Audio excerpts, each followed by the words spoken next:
जी हाँ, ग्राम सभा बलगढ़ के सम्मानित जनता जनार्दन, आप चाहते हैं कि ग्राम सभा बलगढ़ के विकास हो तो आइए हम साथ देते हैं मनोरंजन गुप्ता की पत्नी ललिता गुप्ता जी का अपने पंचायत बलगढ़ से मुखिया बनाएं। आइए इन्हें अपना सहयोग दें और इन्हें भारी से भारी मतों से विजयी बनाकर पंचायत बलगढ़ से मुखिया बनाएं।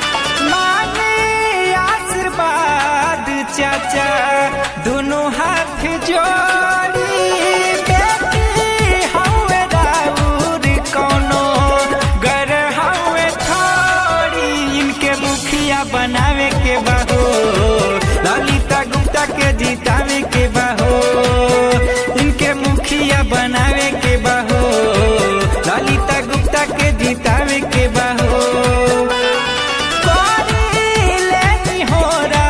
चाची दोनों हाथ जोड़ी, बाहू बारी राउर कौनो गर हवे थोड़ी, इनके मुखिया बनावे के बाहो ललिता गुप्ता के जितावे के बाहो, इनके मुखिया बनावे के बाहो ललिता गुप्ता के जितावे के बाहो। जी हाँ, नौजवान युवा साथियों, बड़े बुजुर्गों एवं महिलाओं, याद रखिएगा पंचायत बलगढ़ में विकास का कार्य करना है तो एक ही नाम है मनोरंजन गुप्ता की पत्नी ललिता गुप्ता, ललिता गुप्ता, ललिता गुप्ता।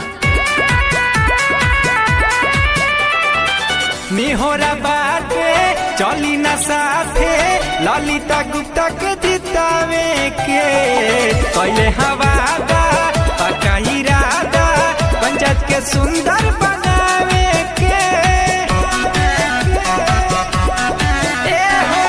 निहोरा बाटे चली न साथे ललिता गुप्ता के जितावे के, पहले हवादा पक्का इरादा पंचायत के सुंदर बनावे के, गली गली रोड बनवावे के बाहो, मौका सुनहरा ना गवावे के बाहो, अब की मुखिया बनावे के बाहो ललिता गुप्ता के जितावे के बाहो, अब की झंडा लहरावे के बाहो ललिता गुप्ता के जितावे के बाहो। याद रखिएगा मनोरंजन गुप्ता एक ऐसे व्यक्ति हैं जो सबके साथ हमेशा खड़े रहते हैं, सबके लिए संघर्ष करते हैं। आइए इनके संघर्ष को हम पुरस्कार दें और ग्राम पंचायत बलगढ़ से चुने ललिता कुमारी को मुखिया के रूप में। ए हो चाची ए हो काकी, करनी हो तोहरा से।